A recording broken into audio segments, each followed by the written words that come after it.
So my involvement in this project is to actually sequence the poison ivy genome.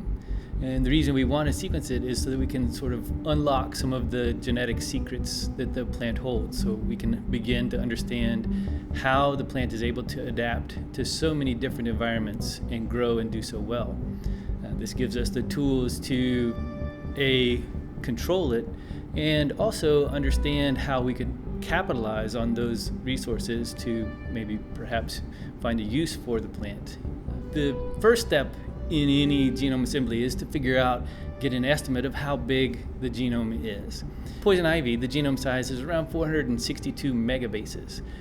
You can think of that as 462 million letters. Getting a genome is a very important aspect of any project. It's sometimes hard to see why initially, but the reason is that once we understand how the genome is organized, we can then begin to dissect other important traits.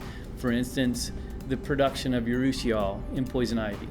We know something about how it's produced, but we don't know any of the genes involved.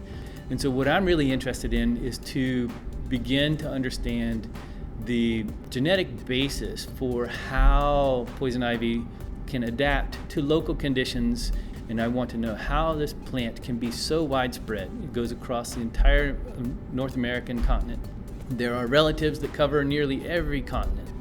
So it's a really globally distributed family. So understanding the ecological mechanisms and evolutionary processes through which this plant adapts to different environments is really important, and it's a question that I'm itching to know the answer to.